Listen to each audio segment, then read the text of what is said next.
Eh bien, merci d'être parmi nous. Tout le monde vous a lu dans ces amphithéâtres.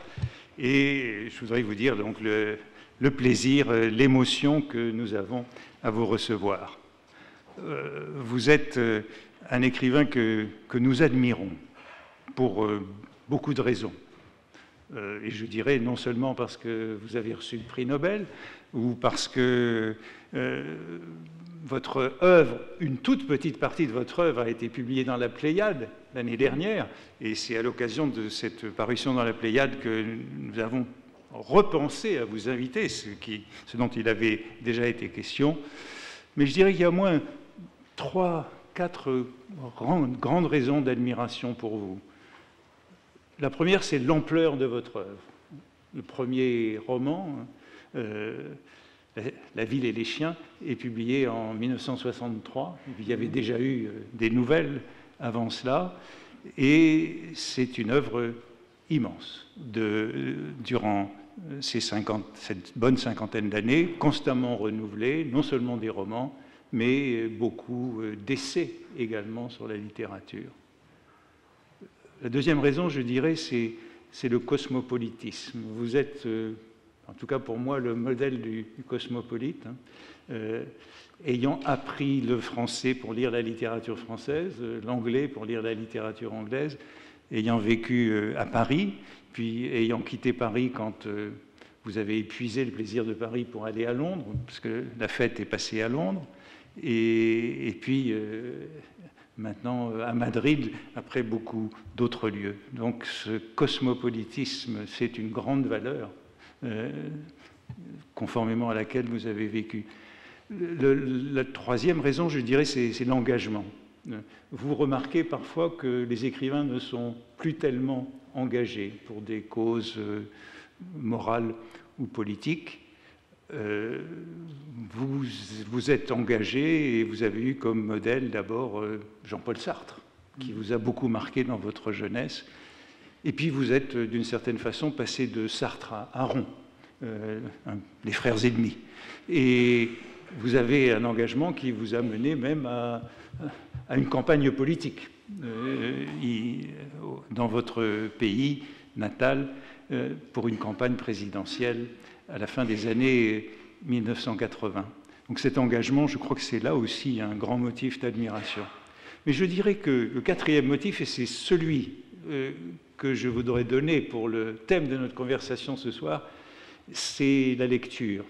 Vous êtes pour moi le modèle du lecteur. Vous êtes le lecteur par excellence, le grand lecteur. D'ailleurs, vous dites parfois que vous êtes un cannibale de romans ou que vous êtes intoxiqué de littérature. Vous êtes Madame Bovary mâle et Madame Bovary n'allant pas jusqu'au suicide, au contraire. Madame Bovary triomphante. Donc je voudrais que ce soir nous parlions de comment le grand lecteur devient un grand écrivain et reste un grand lecteur, puisque vous tenez encore une chronique dans El País qui parle de vos lectures. Donc je crois que ce sera le thème. J'ai été très sensible parce que dans le livre que vous venez de publier, qui s'appelle « Conversation à Princeton » avec Ruben Gallo, vous dites que ce qui vous a fait le plus souffrir pendant les 3 années d'activité politique, à la fin des années 80, ce n'est pas que vous n'aviez plus le temps d'écrire, mais c'est que vous n'aviez plus le temps de lire. Vous ne pouviez plus lire et vous dites que c'était une terrible angoisse. Donc nous allons suivre ce fil de la lecture.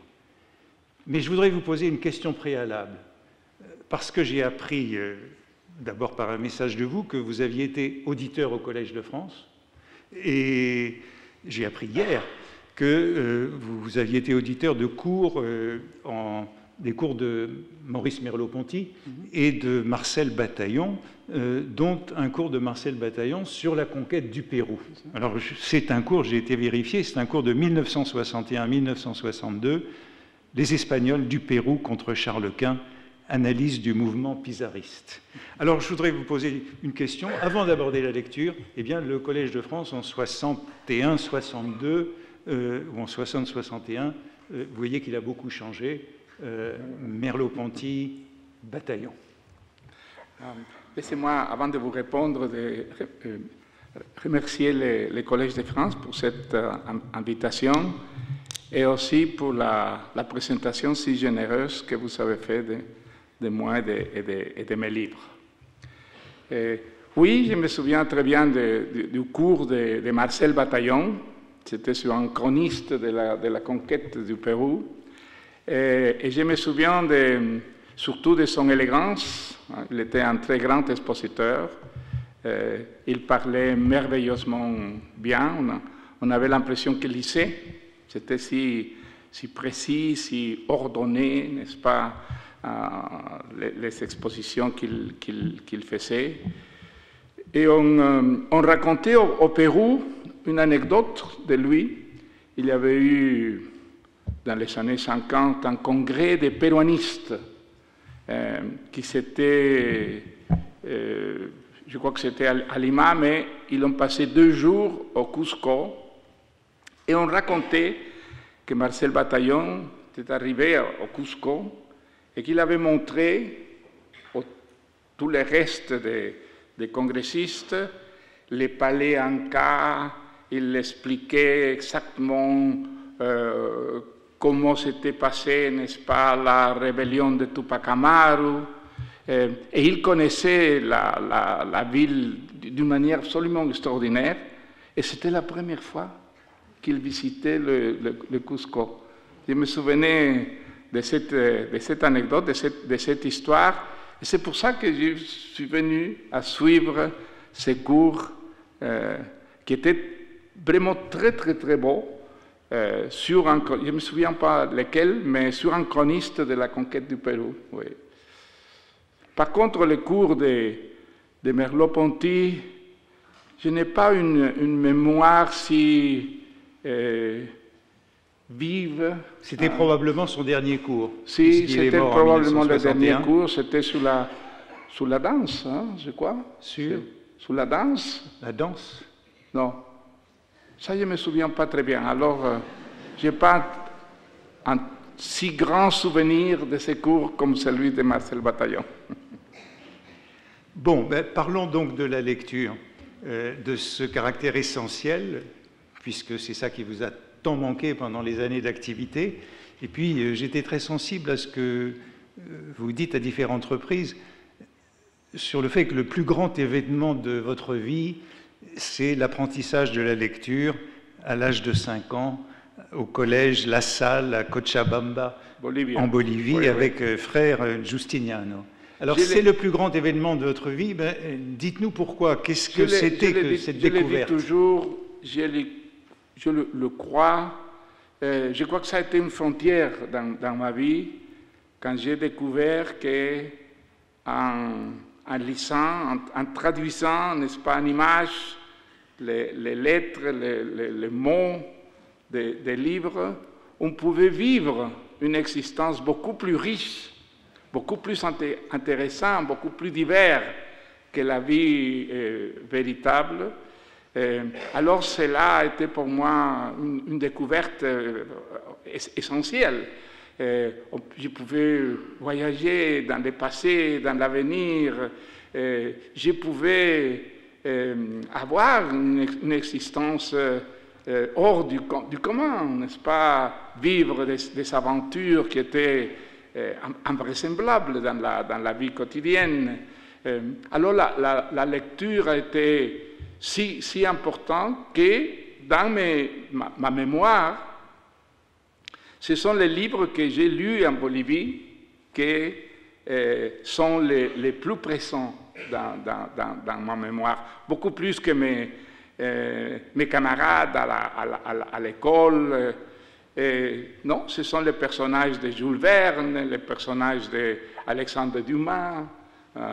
Alexandre Dumas, surtout, j'ai lu Dumas sur toute la série des mousquetaires en état de transe. Hein. C'était pour moi la vie véritable, l'histoire de D'Artagnan, de Porthos, d'Aramis, les 3 mousquetaires, 20 ans après, les Visconts de Bragelonne.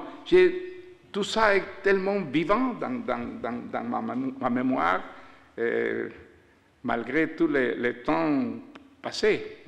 Alors, la lecture a été fondamentale et je crois que c'est l'origine aussi de ma vocation.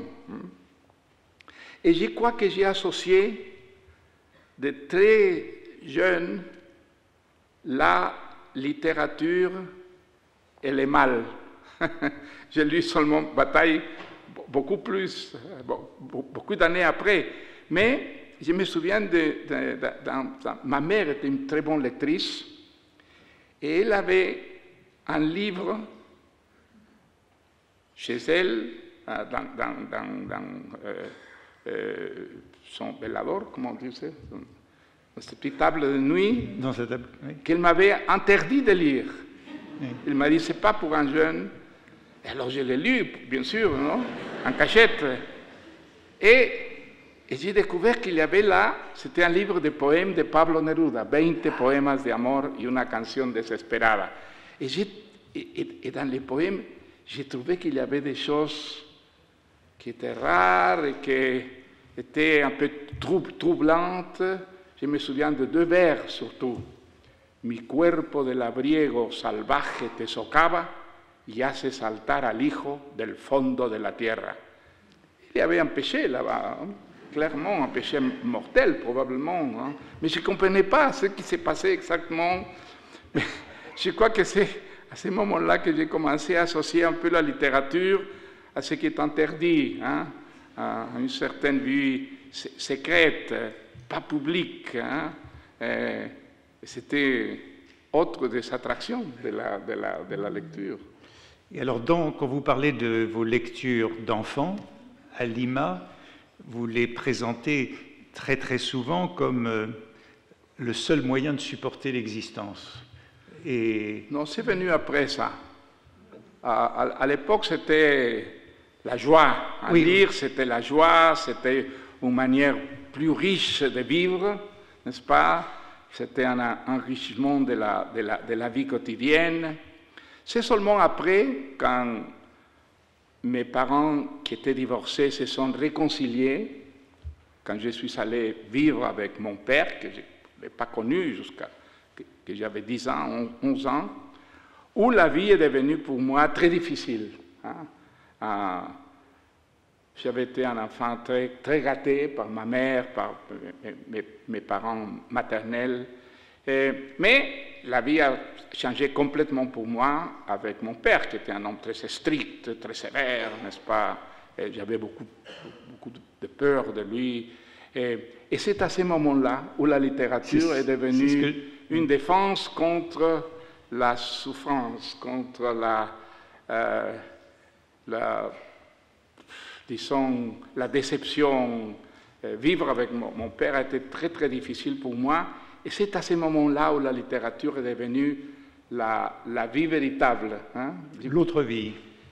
Oui, et c'était une manière aussi de résister l'autorité de mon père.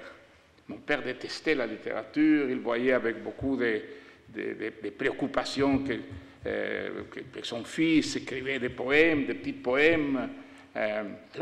Alors, je crois que j'ai trouvé dans la littérature une manière de résister cette autorité qui était si écrasante. Non? Moi j'avais... C'était pas la peur, c'était la terreur. J'avais vraiment la terreur avec lui, non? Mais quand je m'enfermais avec un livre, c'était tellement différent. Hein? La vie devenait quelque chose de plaisant, d'agréable.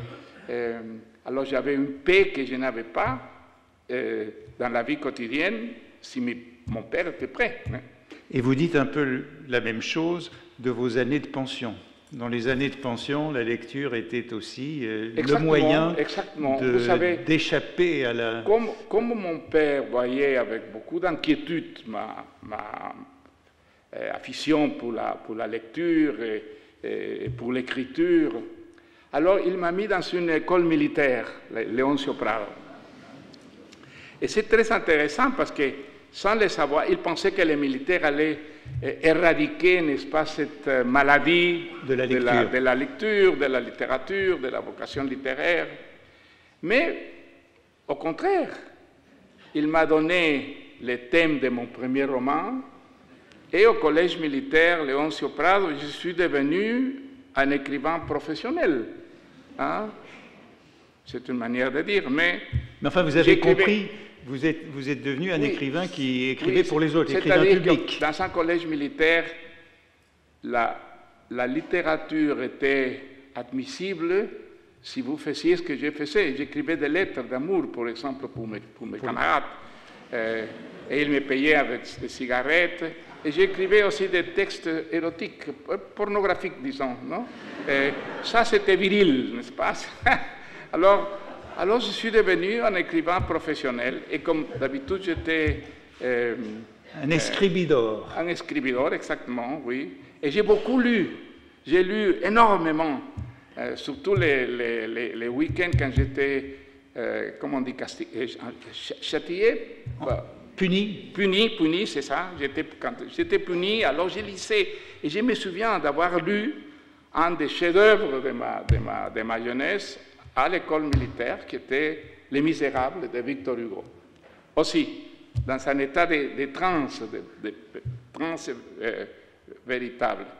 Alors la littérature a été pour moi, la lecture a été pour moi toujours très, très, très important. Et je crois que la vocation littéraire est née de cette lecture. De ce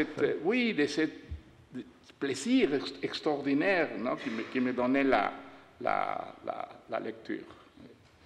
Oui, parce que vous dites par ailleurs, c'est une question que je voulais vous poser, vous dites que vous n'avez jamais eu de bons professeurs de littérature. C'est-à-dire, il y a eu de très bons professeurs d'histoire. Oui, c'est ça. Vous avez eu de bons professeurs d'histoire. Mais de littérature, non, jamais. C'est-à-dire que je ne me souviens pas tellement. C'est-à-dire ça, c'est un mauvais symptôme, non? Oui. Oui. Non, mais il y a une... Peut-être je suis injuste avec un professeur que j'ai eu à l'université de Madrid, qui était Damaso Alonso. Damaso Alonso était un très bon expositeur. C'est-à-dire que le problème, c'est qu'il enseignait la linguistique, mais pas la littérature. Mais parfois, la littérature se faisait présente dans ses cours. Et quand il parlait de littérature, c'était très intéressant. Oui. C'était un très bon lecteur. Et il parlait très, très bien. Un très bon expositeur aussi. Est-ce que ça explique que vous soyez aussi largement historien, cette formation? Oui, j'ai eu à l'université à Lima un professeur d'histoire qui était extraordinaire. Probablement, avec Marcel Bataillon, les meilleurs expositeurs que j'ai eu à l'université. Il s'appelait Porras Barrenechea. C'était un spécialiste dans l'époque de la conquête et aussi de l'émancipation. Et il était petit, avec un ventre énorme, mais quand il parlait, tout changeait. Oh là là, il avait une élégance dans ses descriptions. Et il avait un cours qui était un cours difficile, c'était Fuentes Históricas. C'était pas l'histoire, c'était les sources de l'histoire. Cours de bibliographie. Il préparait ses cours avec avec un rigueur. Et on avait l'impression que tout ce qu'il disait était original, c'était une recherche personnelle qu'il avait fait. Et on était toujours en train, je me souviens, il fallait être là une demi-heure avant si vous vouliez entrer, parce que sinon, toutes ces classes attiraient énormément de gens. Et il était si bon professeur qu'à un moment donné, je me suis demandé si je ne devais pas changer la littérature pour l'histoire. Parce que quand vous savez quelqu'un qui s'exprime de cette manière si riche, si divers, vous avez l'impression que cette discipline est celle qui est importante, vraiment la source de toutes les autres. Non? Alors, à un moment donné, j'ai cité, je sais pas, Heureusement, non. Je continuais avec la littérature, finalement. Mais vous dites une histoire qui m'a touché, que vous avez eu un professeur de littérature dont vous ne vous rendiez pas compte qu'il était un grand poète. Et c'est seulement beaucoup plus tard, à l'école militaire, après l'avoir chahuté, que vous avez compris. Oui, à l'école militaire, c'était César Moro. Surréaliste. Il avait été membre du mouvement surréaliste ici, en France. Après, il s'était éloigné, je crois, par cette espèce d'attitude négative qu'André Breton avait avec les homosexuels, n'est-ce pas? Alors, il s'est éloigné du mouvement surréaliste, mais il a continué à être un surréaliste solitaire au Pérou. Il écrivait en français surtout, il écrivait aussi en espagnol, mais surtout ses meilleurs poèmes sont écrits en français dans la solitude la plus totale. Et j'ai découvert après que ses professeurs de français au collège militaire étaient aussi un grand poète. Et petit à petit, il a été reconnu et maintenant, finalement, même en France, dans les anthologies du surréalisme, maintenant, César Moro est incorporé. Et au Pérou, il est considéré un des grands poètes péruviens. Oui. Alors la découverte de la littérature moderne, puisque c'est celle qui vous a beaucoup marqué dans votre propre écriture, c'est venu plus tard, c'est venu à l'université. C'est à l'université surtout, oui, c'est à l'université. C'est-à-dire à la fois les Américains, la génération perdue, la Lost Generation. Mais c'était surtout les Français, c'était Sartre.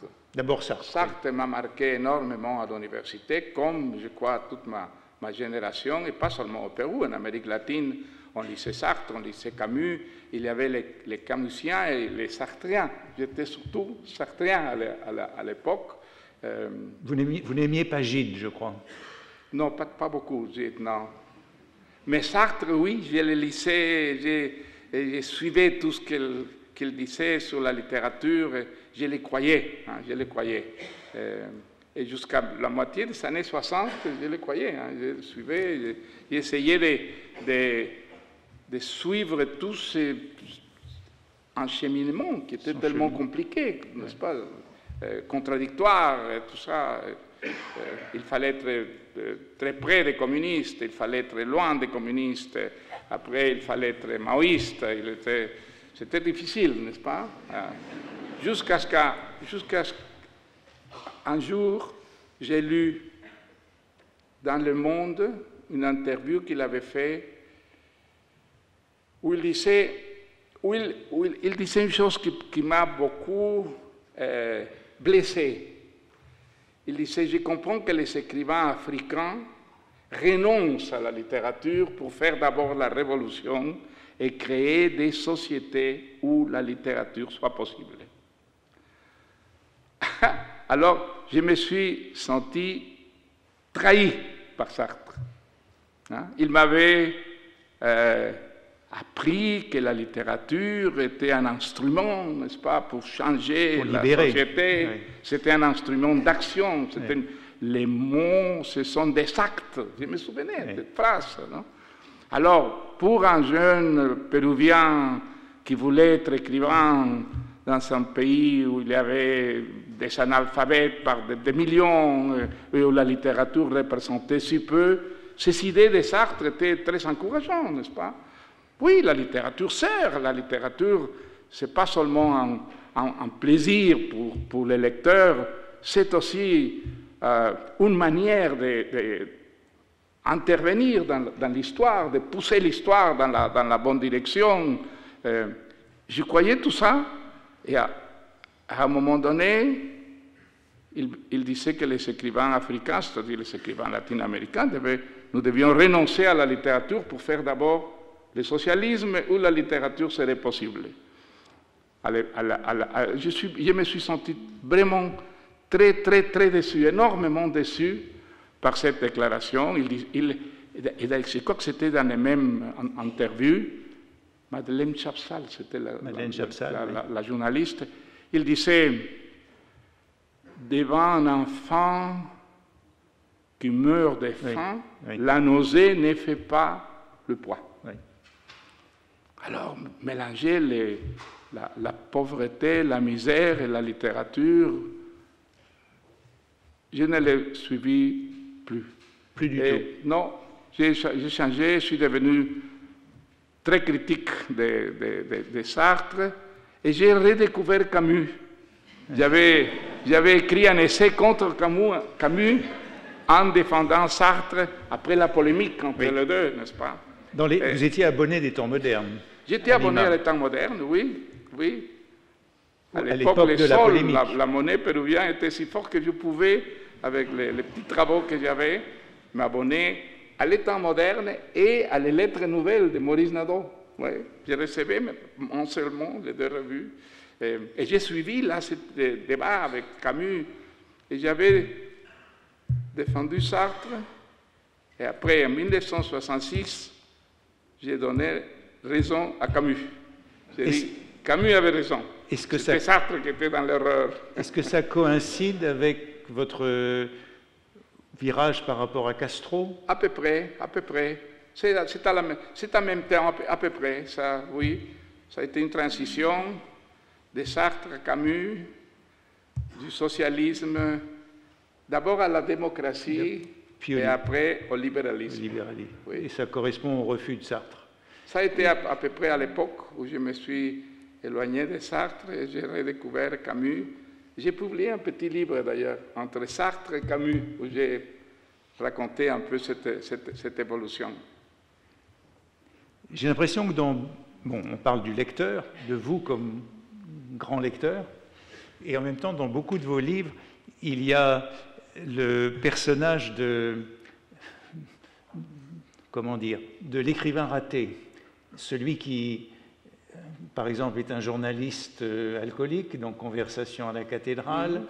Il y a celui qui... vous évoquez beaucoup de ces figures éphémères de jeunes journalistes ou écrivains qui disparaissent après de brefs essais. Et c'est un peu ce que Proust appelait les célibataires de l'art, qui ne produiront pas. Vous savez, ça a été pour moi un choix très, très difficile. Je crois que pour tous les jeunes latino-américains qui se découvraient une vocation littéraire, était très, très difficile, là, parce que l'environnement n'encourageait pas ces genres de vocations. Si vous choisissiez la littérature, vous devenez un peu marginal. D'abord, ce n'était pas une profession, vous ne pouvez pas vivre de la littérature, alors il fallait travailler, gagner sa vie, et la littérature, c'était quelque chose que vous faisiez dans les jours fériés, n'est-ce pas, les week-ends. Et en même temps, vous aviez la sensation que si la littérature était une activité si marginale, vous ne deviendrez jamais un véritable écrivain. Alors c'était très angoissant, de voir cette élection, n'est-ce pas? De voir tous ceux qui renonçaient. Comment? De constater que les autres renonçaient. Oui. Alors, dans mon cas, c'est en 1958. Je me souviens très bien, je faisais le doctorat à Madrid. Et c'est à ce moment-là que je me suis dit, je veux en être un écrivain. Je ne veux pas être un avocat, je ne veux pas être un professeur, je veux être un écrivain. Et pour être un écrivain, il faut quand même que je consacre mon temps, mes énergies à la littérature. Alors j'ai décidé, c'était en 1958, je me souviens très très bien, j'ai dit, bon, je vais trouver des travaux qui me permettent le temps libre pour écrire. Et quand je suis venu à Paris, après, 1958, j'avais déjà pris cette décision et je crois que ça a été une décision très, très importante parce qu'à partir de ce moment-là, j'ai trouvé des travaux qui me laissaient le temps libre pour écrire. Et c'est aussi Flaubert qui a Voilà. été énormément important pour moi. Je l'ai découvert en arrivant à Paris. En arrivant à Paris. J'ai acheté Madame Bovary, je me souviens, dans une librairie qui était très populaire à l'époque, La joie de lire. La joie de lire. Au quartier latin. Et cette lecture a changé ma vie. Vous avez écrit ce très beau livre, L'orgie perpétuelle. La beauté du livre, le plaisir énorme qui a été pour moi de lire cette histoire. Mais c'est une histoire qui m'a fait découvrir aussi les gens d'écrivains que je voulais être. J'avais une idée très négative du réalisme littéraire. Parce qu'en Amérique latine, le réalisme littéraire, ce n'était pas seulement la description du monde réel, mais surtout une espèce de manque de rigueur dans la forme littéraire. Alors le réalisme était comme un prétexte pour ne pas travailler la langue, la forme, la structure. Et en lisant Madame Bovary, j'ai découvert que le réalisme n'était pas incompatible avec la beauté, avec l'originalité, avec la précision de la langue. Alors j'ai lu tout Flaubert, hein, et surtout la correspondance qui m'a marqué énormément aussi. On a l'impression dans ce livre que, en lisant la correspondance de Flaubert, vous découvrez la discipline de l'écrivain. Tout à fait, tout à fait. Ce que j'ai découvert, c'est que Flaubert, au début, n'était pas un génie. Et moi, j'étais très découragé parce que je sentais que je n'étais pas un génie non plus. Non? Alors j'ai découvert que Flaubert voulait tellement être un grand écrivain que, comme il n'était pas un génie de naissance, il a décidé, à travers la discipline, à travers la persévérance, à travers les fanatismes du travail, de devenir un grand écrivain. Et il a réussi. Il a réussi avec Madame Bovary. Si vous lisez tout ce qu'il avait écrit avant, il était très médiocre, il n'était rien. Non, Novembre, tous les livres qu'il a écrits avant, c'était rien. Et la grande transformation a été Madame Bovary. Et cette transformation était produite de l'obstination, du travail, de la discipline. Alors j'ai dit, voilà ce qu'il faut faire. Il faut travailler, il faut corriger, il faut utiliser la technique de la gueulade, n'est-ce pas, comme Flaubert. Et c'est comme ça que j'ai fini mon premier roman. Alors ma dette avec Flaubert est énorme. Elle est plus considérable qu'avec aucun autre? Je crois qu'avec Faulkner, voilà. Flaubert, Faulkner. Je crois que ce sont les deux écrivains qui m'ont aidé le plus à devenir un écrivain. Et alors chez Faulkner, c'est dès le premier roman. J'ai découvert, avec Faulkner, j'ai découvert la forme, l'importance de la forme dans la construction d'une histoire. Oui, je me souviens, je l'ai lu d'abord dans des traductions, il avait de très bonnes traductions. Borges avait traduit un des romans de Faulkner. Et j'ai découvert comment une histoire était pauvre, riche, complexe, grâce à la forme, grâce à la manière d'organiser, n'est-ce pas, l'histoire, et aussi grâce à la langue, à la manière d'écrire. Et je n'ai jamais été déçu ni par Faulkner ni par Flaubert.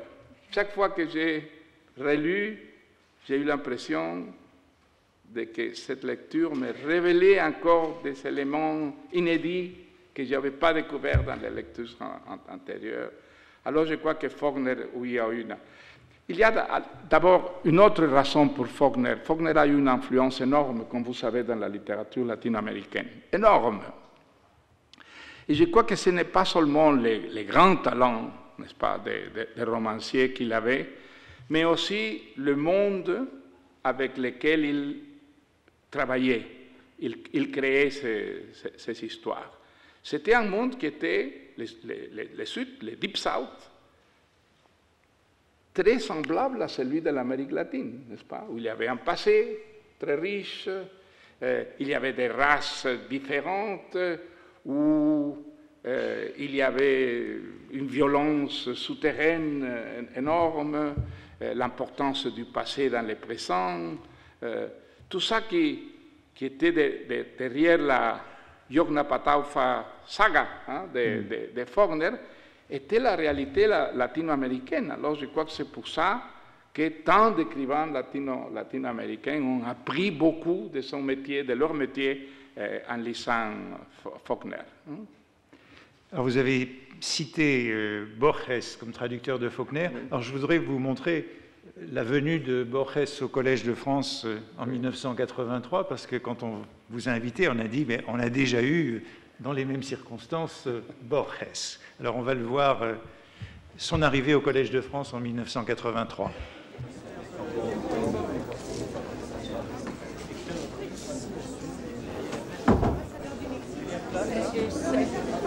C'est quelqu'un qui ce métier qui a...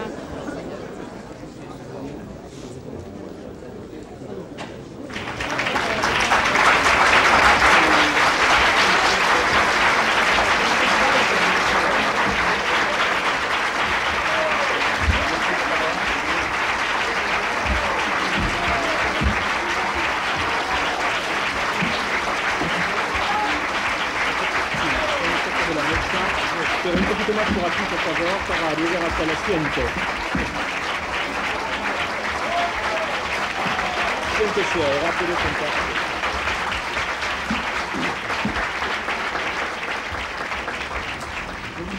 Monsieur le ministre, messieurs les ambassadeurs, monsieur l'administrateur, il n'est certainement pas nécessaire de présenter Jorge Luis Borges. J'ai passé toute ma vie, j'ai consacré toute ma vie à la littérature. Je savais toujours, depuis que j'étais un enfant, que ma destinée serait littéraire. C'est-à-dire, je me voyais toujours entouré de livres, comme dans la bibliothèque de mon père, qui peut-être m'a donné cette idée-là. Eh bien, je savais que je passerais toute ma vie à lire, à rêver, à songer, à écrire et peut-être à publier, ce n'est pas important, ce n'est pas une partie d'une destinée littéraire, mais enfin, je fais cela. J'ai fait de mon mieux, pas pour lire tous les livres, comme disait Mallarmé, mais enfin pour lire les livres qui me plaisaient. Et j'ai trouvé que la lecture doit être considérée non pas comme une corvée, mais comme une source de bonheur possible et facile. Alors, je vais vous raconter, puisque nous parlons d'une façon tranquille, je l'espère, vous raconter mes expériences personnelles.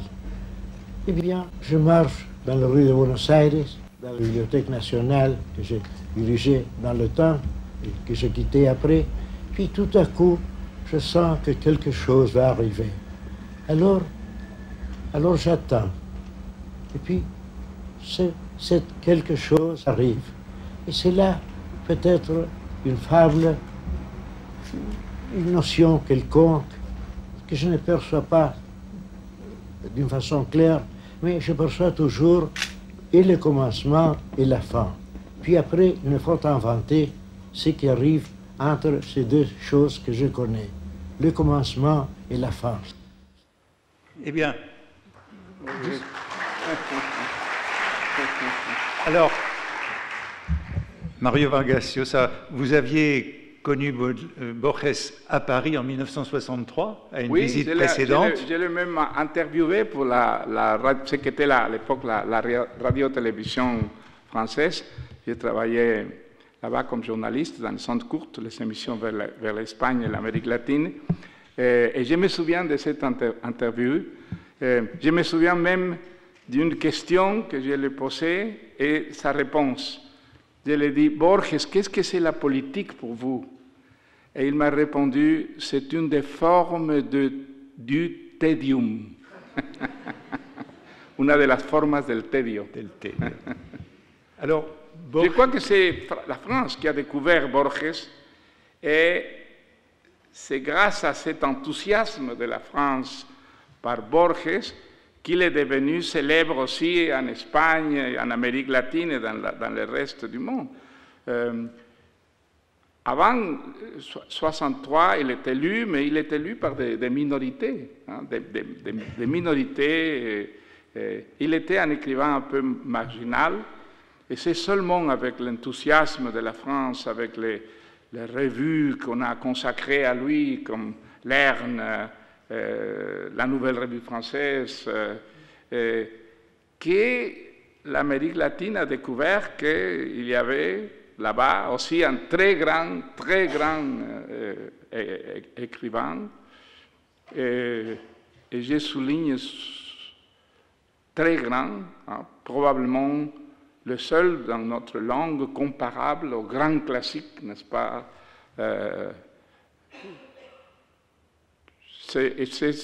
On voit comment son influence s'agrandit, n'est-ce pas? Chaque jour s'expande partout dans le monde.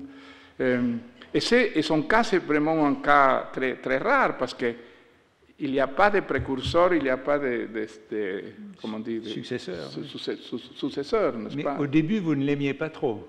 Vous avez dû non, être c'est-à-dire converti. qu'à l'époque, j'étais marqué par l'influence de Sartre. Borges représentait exactement l'ennemi, n'est-ce pas? Oui. Il ne croyait pas à l'engagement, il ne croyait pas que la littérature soit un instrument pour les changements sociaux, les politiques. Au contraire, hein? Et il parlait de littérature surtout. Hein? Alors il était l'ennemi. Mais avec mes amis, j'avais des discussions, j'attaquais toujours Borges, mais en secret, je les lisais et je ne pouvais pas ne reconnaître son talent, son énorme talent. Alors, après mon évolution, disons, je pouvais explicitement montrer mon admiration pour Borges, qui avait été jusqu'alors secrète. Et vous l'avez montré. Très prudent, très secrète. Vous l'avez montré oui, quand vous avez quitté Sartre. Alors. Oui, à l'époque, oui, tout à fait. Et non, je l'ai connu à lui, et je lui ai dit. Hein, je l'ai même interviewé en Argentine.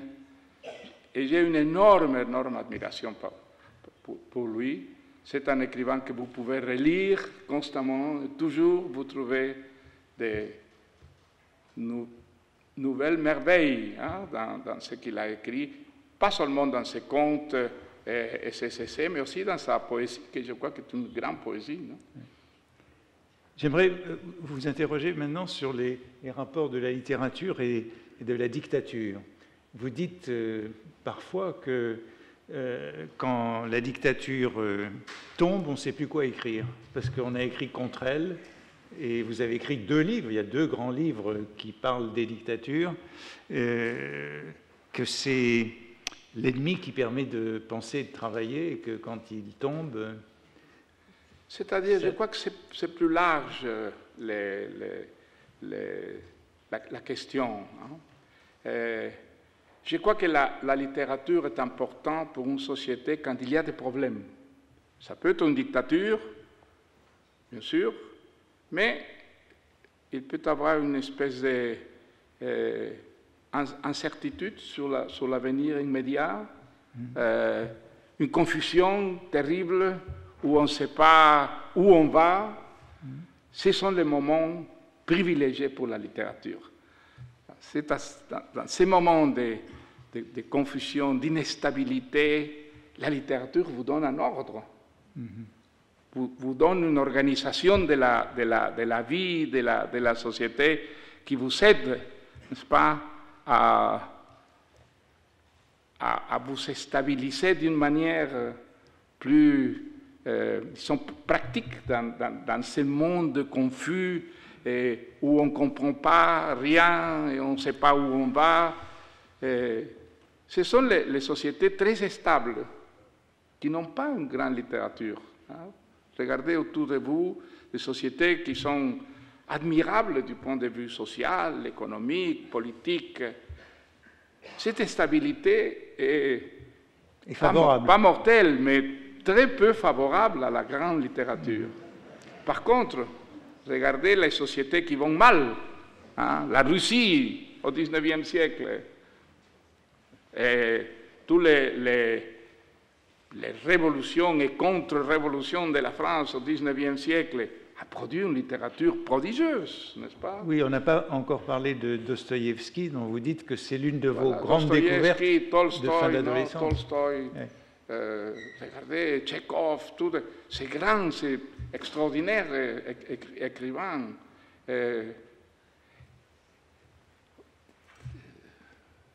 Il faut que la société soit en crise pour qu'il y ait une grande littérature.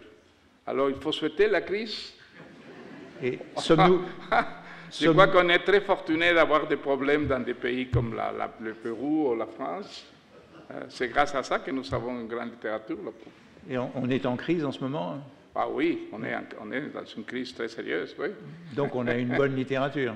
Alors les temps sont très propices pour la grande littérature, oui. J'aimerais vous interroger sur la littérature difficile et la littérature facile, parce que c'est une opposition que vous faites, par exemple dans la civilisation, la culture du spectacle, Oui. Où vous dites que la littérature est devenue facile et au fond qu'il y avait un grand mouvement moderne qui allait vers une littérature difficile. La culture en général, pas seulement la littérature. Non, pas seulement la littérature, mais vous La parlez culture est devenue une forme d'amusement. Mais aussi la littérature.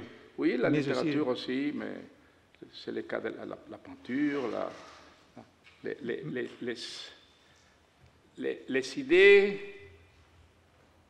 ont été remplacées dans notre culture par les images. Les images sont beaucoup plus importantes, elles arrivent à de grandes multitudes.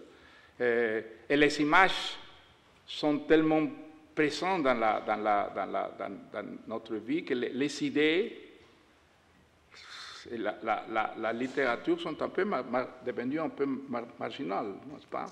Et il y a un type de littérature qui est surtout amusement, divertissement, n'est-ce pas? Je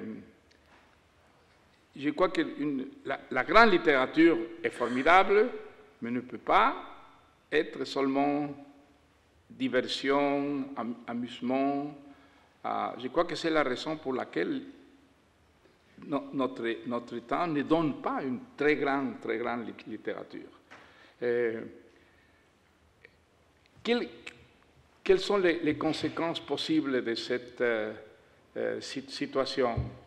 Je crois qu'elles sont très graves pour l'avenir historique, parce que la grande littérature est une source très importante pour cette malaise qui est derrière la transformation, les progrès. C'est la littérature qui crée des esprits très critiques du monde tel qu'il est. On sort d'un grand livre, d'un grand roman, d'un grand poème, avec une espèce de méfiance du monde tel qu'il est. Non? Il paraît si pauvre par comparaison avec ce qui a été créé par l'imagination, la fantaisie, la langue. Et cet esprit critique, je crois que est la source, la locomotrice de la transformation sociale, politique, culturelle.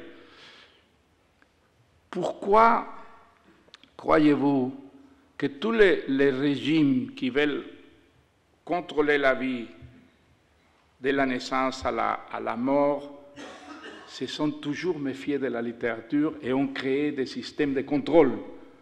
La censure, parce qu'ils divinent que la littérature est dangereuse pour ce contrôle-là de la société. Et je crois que c'est vrai qu'ils ne se sont pas trompés.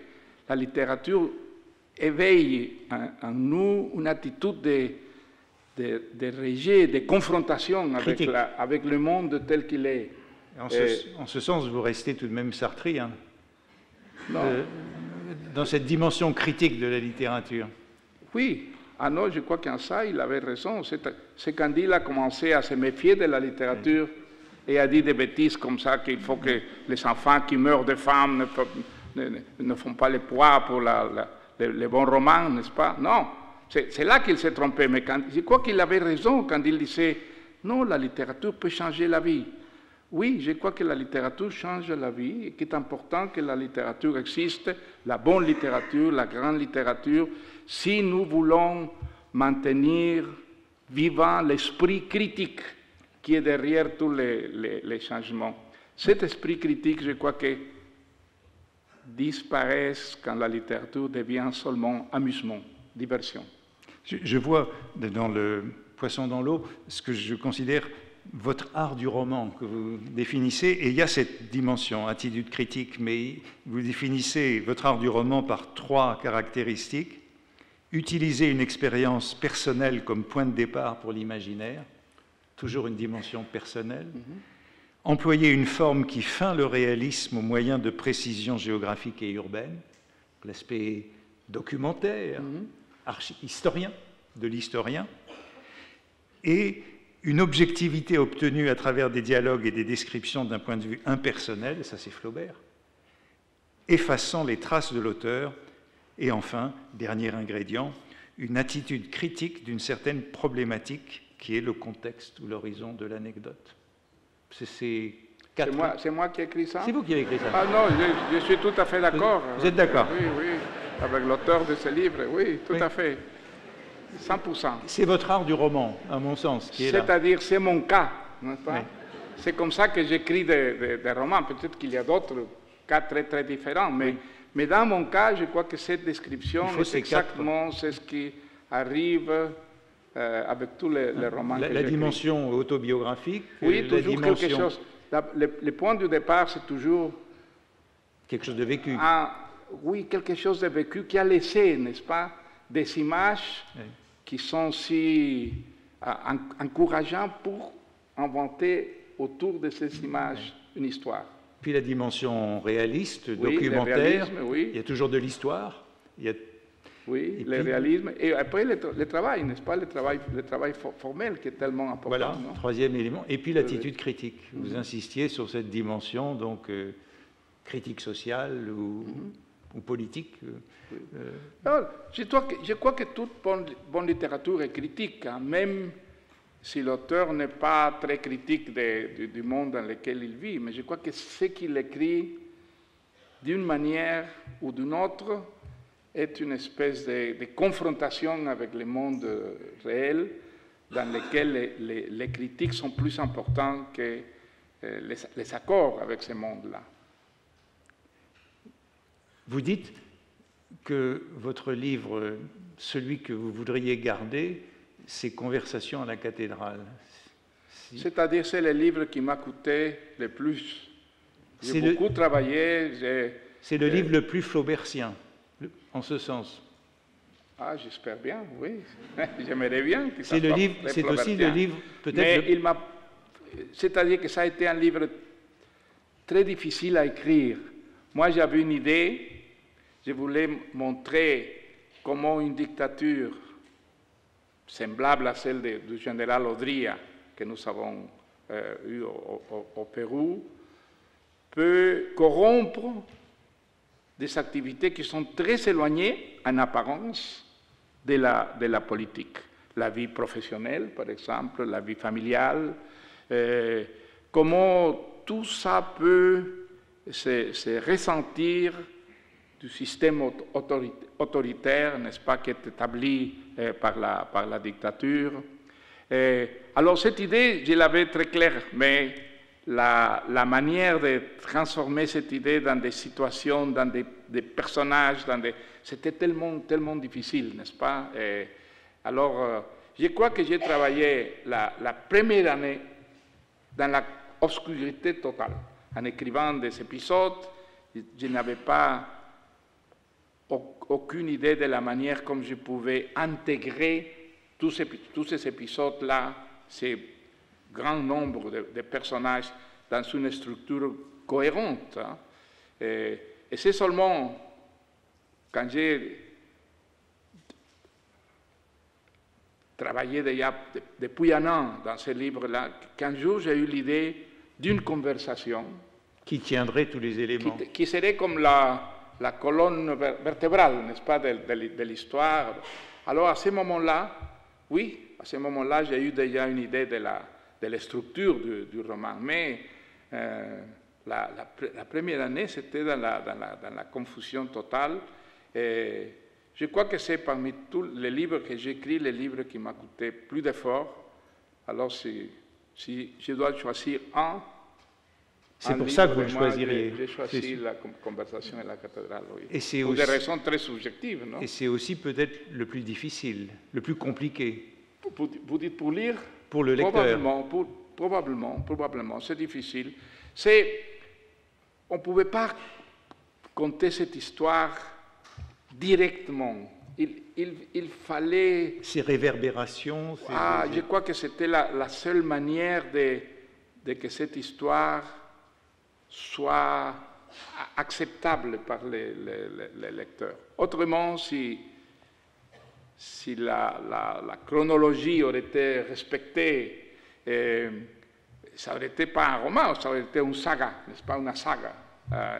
Et je crois qu'on ne pouvait pas raconter toute ces énormités qui arrivent dans l'histoire, dans la clarté. Je crois que c'était la manière de faire acceptable, n'est-ce pas, ce monde-là, ces horreurs pour les lecteurs, à travers une certaine obscurité dans laquelle l'imagination du lecteur serait indispensable pour la compréhension exacte, non, de ce que les livres racontent. Et en fait, c'est un livre qui, au début, n'a pas eu beaucoup de lecteurs. Hein. C'est un livre qui a créé petit à petit des lecteurs, sûrement par la difficulté de la lecture. Non? Parce qu'il exige un lecteur très attentif, hein. Beaucoup d'attention. Oui. Mais je crois que si vous commencez à lire cette confusion initiale, rétroactivement s'éclaircit. Hein? Oui. Parce que c'est une des caractéristiques du roman moderne, non? Oui. De Faulkner, par exemple. Il faut lire et continuer, et rétroactivement, vous comprenez ce qui, au début, était très confus. Non? Oui, c'est un roman... Enfin, vos trois premiers romans sont très faulknériens de ce point de vue. Très, oui. Oui, sans doute. Où les voix se mêlent et où on les reconnaît peu à peu. L'organisation du temps, non? À un moment donné, je crois que c'est grâce à Faulkner que j'ai découvert que le temps dans un roman était toujours une invention, que la chronologie d'une histoire n'est jamais rien de semblable à la chronologie réelle, du temps réel. Non, vous n'inventez pas seulement un narrateur pour un roman, mais vous inventez aussi un temps, une manière de faire passer les temps. Quand j'ai eu ça très, très clair, je crois que grâce à Faulkner, je crois que j'ai compris beaucoup mieux ce que c'est la construction, l'invention d'un roman. Vous dites qu'après Faulkner ou après Joyce, on ne peut plus écrire comme avant. Oui. Et après Donc on ne peut plus non plus écrire comme Flaubert. Non, c'est-à-dire qu'on peut jouir énormément en lisant les classiques, non? Mais on ne peut pas raconter une histoire littéraire de la même façon. Non, c'est impossible parce que les temps, par exemple, dans un roman classique, se développent si lentement, n'est-ce pas, pour la sensibilité moderne. Le cinéma, par exemple, introduit une vélocité, rapidité dans le mouvement du temps qui fait déjà une différence énorme avec un roman du XIXe siècle. On peut écrire des grands romans, mais la manière d'écrire ces romans ne peut pas être celle d'un roman du XIXe siècle ou d'un classique. Non, il y a une manière de vivre qui n'a rien à voir avec cette manière de vivre qui a produit ces romans-là. Non? Mais il y a une autre chose, et ça Borges le dit très clairement. Il dit, quand on est jeune, on croit que la difficulté est synonyme de profondeur. Après, on découvre que la clarté est d'abord la chose la plus difficile de faire en littérature et que c'est une grande erreur de confondre difficulté et profondeur. Et que parfois, l'obscurité est une espèce d'habillement du vide, qu'il n'y a rien, qu'il n'y a rien derrière cette difficulté, que ça produit une énorme frustration dans un lecteur. Non? Oui. Si je pense à La Fête au bouc, qui est aussi une histoire de dictature, vous avez choisi une construction narrative qui est... Enfin, il y a 3 fils narratifs qui se suivent, qui se poursuivent, 3 temporalités différentes, oui, mais une structure qui est plus accommodante pour le lecteur. C'est-à-dire qu'il y a moins d'efforts du lecteur? Moins d'efforts exigés du lecteur pour... Oui, sûrement, oui. Quoique, il m'est arrivé avec La Fête au bouc une chose très intéressante du point de vue littéraire. J'avais ramassé tellement d'anecdotes et chez Trujillo, chez la dictature de Trujillo, il y avait des choses que je n'ai pas pu raconter dans le roman. Il n'était pas persuasif, il n'était pas vraisemblable dans la lecture. C'était immédiatement, il devenait irréel. Trop monstrueux pour être vraisemblable. On ne pouvait pas soumettre ça à l'expérience du lecteur sans que le lecteur le rejette comme invraisemblable. Je crois que c'est une défense du lecteur. Non? Il y a des choses qui ne sont pas acceptables pour un lecteur, et c'est le cas de la dictature de Trujillo, des énormités, des choses qui sont vraiment invraisemblables, quoi s'il s'était passé avec le cas de Trujillo. Et je crois que c'est la première fois qu'il m'est arrivé d'éliminer des choses que je voulais raconter parce que je ne trouvais pas la manière de faire ces épisodes acceptables pour un lecteur. Non? C'est un peu ce qu'Aristote disait dans la poétique. Hein. Parfois, le vrai n'est invraisemblable. Oui. Et c'est ce que vous racontez là, qu'un certain nombre d'événements ne pouvaient pas trouver leur place dans le roman. Ils auraient repoussé le lecteur.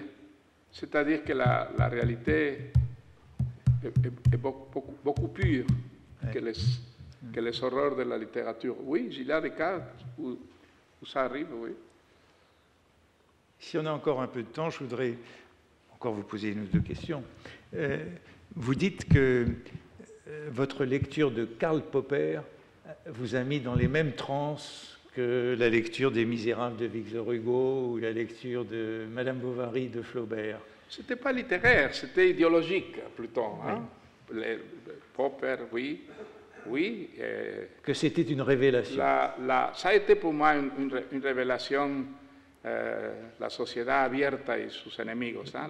La société ouverte et ses ennemis, n'est-ce pas? Oui, c'est un livre qui du point de vue idéologique, du point de vue politique, pour moi, était fondamental, absolument fondamental. C'est un livre qui montre comment, en même temps qu'une évolution vers les progrès, vers l'humanité, vers la rationalité, il y a eu une tradition parallèle qui freine, n'est-ce pas, cette évolution et qui essaye, pour tous les moyens d'empêcher ces progrès et de nous retourner à la tribu. Hein? Cet appel de la tribu, c'est-à-dire de l'irrationalité, du collectivisme, où l'individu n'existait pas encore, où on était tous égaux, n'est-ce pas? Ça a été toujours là, à côté de toutes les grandes transformations positives de l'histoire, et se sont manifestées, n'est-ce pas, ces régressions de manière différente. Mais je crois que c'est un livre vraiment capital pour entendre des notions comme liberté, rationalité, humanité, associées à la politique. Oui, et je l'ai lu quand j'étais déjà vieux, hein, mais ça a été pour moi une lecture décisive. Est-ce qu'il y a des lectures décisives que nous n'avons pas mentionnées au cours de cette conversation? Plusieurs. Dites-nous, alors dites-nous. Plusieurs. On n'a pas mentionné Joyce, par exemple. Ah oui, on n'a pas mentionné Proust, on n'a pas mentionné Tolstoï, on n'a pas mentionné tellement d'auteurs, Thomas Mann, n'est-ce pas? On n'a pas mentionné Balzac. Oui. On n'a pas mentionné Stendhal. Hein? Votre panthéon. Oui, un panthéon énorme, non? Très peuplé. Et dans la littérature latino-américaine d'aujourd'hui? C'est-à-dire qu'on est trop près pour juger. Hein? On est trop près, je crois. S'il faut mettre ses mains dans le feu, je dirais Borges. Borges, je n'ai pas de doute que dans 50 ans, on le lira avec la même admiration qu'aujourd'hui. Pour le reste, c'est difficile de dire, n'est-ce pas? Mais je crois que ce qu'on peut dire, et que je crois que c'est vrai, c'est qu'il y a une littérature latino-américaine qui est importante, qui déborde, n'est-ce pas, les frontières de l'Amérique latine et même de la langue espagnole, qu'il y a des écrivains qui sont très originaux et qui ont contribué beaucoup, n'est-ce pas, à la richesse littéraire de notre temps.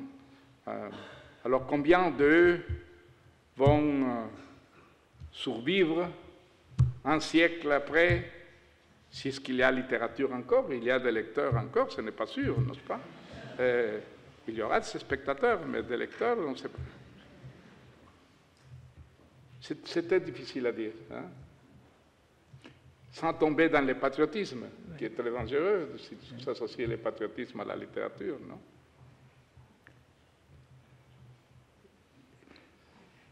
Encore une question que je vous pose. Est-ce que vous allez faire une suite du Poisson dans l'eau? Parce qu'il y a du Poisson dans l'eau.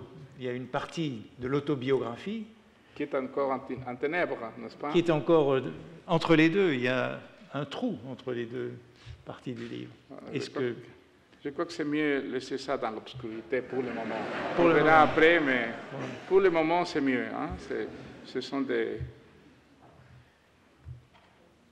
Ce sont des terrains, comment on dit ça, puisqu'il y a une partie, mouvantes, hein, là aussi, il y a deux fils dans le livre, un fil Oui. de la jeunesse et un fil de la campagne. On pouvait raconter tout ça sans danger, mais les autres périodes, je n'ai pas l'envie de les raconter. Non. Pas envie de les raconter, pour Oui, le moment. J'écris ce livre-là parce que je voulais m'expliquer moi-même cette expérience politique que j'avais eue.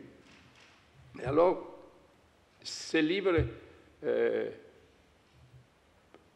allait être un témoignage sur ma participation dans la vie politique.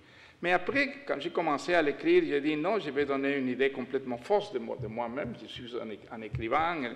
Alors j'ai dit, je vais mélanger la description de cette expérience politique, de ces 3 ans, avec ce qui a été ma jeunesse, où j'ai découvert la littérature, ma vocation littéraire. Alors c'est pour ça la structure du livre, non? Mais il n'y avait pas besoin d'aller plus loin. Non, je n'ai pas Puisqu'au vraiment fond, envie de raconter le reste. Vous arrêtez la partie autobiographique quand vous quittez le Pérou. Non, non, pas pour le moment. On verra dans l'avenir. Si j'ai un avenir. Est-ce qu'il y a des questions que je ne vous ai pas posées auxquelles vous avez envie de répondre? Vous m'avez posé de très bonnes questions, excellentes questions. J'aurais pu en poser beaucoup d'autres, mais il y en a peut-être quelques-unes auxquelles vous auriez voulu répondre, que je n'ai pas posées. La grande question, je crois, c'est est-ce que le livre va à survivre? Est-ce que le livre a un avenir? Ce n'est pas sûr, malheureusement, ce n'est pas sûr. Il y a une bataille entre les livres et les écrans, n'est-ce pas? Et c'est une bataille dans laquelle, malheureusement, les livres perdent du terrain. Il y aura toujours des lecteurs, mais ce que la lecture représente dans le monde aujourd'hui n'est pas ce que la lecture représentait dans le passé. Dans le passé, était vraiment l'élément fondamental pour les idées, Aujourd'hui, non, ce sont les images. Et moi, j'ai l'impression... Vous avez été formé par la lecture. Oui, mais j'ai l'impression que les images peuvent être manipulées d'une manière que les livres ne peuvent pas l'être. Oui. J'ai l'impression que comme les images doivent beaucoup à la technologie, les contrôles de la technologie peuvent vous permettre de contrôler les images, qui sont maintenant l'élément essentiel de la formation des citoyens de notre monde. Alors, je me demande avec angoisse, que va-t-il se passer avec le monde si les livres, si cette évolution continue et les livres deviennent de plus en plus marginal dans la culture, dans la formation des citoyens. Peut-être c'est un préjudice du lecteur, de quelqu'un qui a été marqué par les livres. Mais moi, j'ai l'impression que les images n'ont pas cette nature subversive que les livres ont. Critique. Oui, subversive. Cette malaise que les bons livres créent dans le lecteur vis-à-vis du monde réel. Mon impression, c'est que les images qui sont tellement importantes dans la vie d'aujourd'hui sont beaucoup plus conformistes, n'est-ce pas, pour les esprits que les livres. Et je me demande si cette évolution continue, quel genre de monde nous serons dans l'avenir. C'est une préoccupation, je crois, angoissante. Hein? La vie serait vraiment beaucoup plus triste et pauvre sans cette possibilité de se transposer, n'est-ce pas, à un monde différent grâce à la lecture. C'est ce que vous avez découvert à l'âge de 5 ans. C'était Voilà, cette découverte-là oui. à laquelle on revient pour terminer. Oui, on a fermé les cercles. On a hein. fermé les cercles. Oui, Borges aimait cette Évidemment, figure-là. évidemment. Ben, je crois qu'il nous reste à vous remercier beaucoup de cette conversation et vous inviter à revenir quand vous voulez au Collège de France, puisque vous y étiez venu il y a beaucoup d'années et que vous y revenez. Donc, revenez quand vous voulez. Merci. Merci beaucoup. Merci beaucoup. C'était bien. J'espère que mon français n'était pas si terrible. Parfait.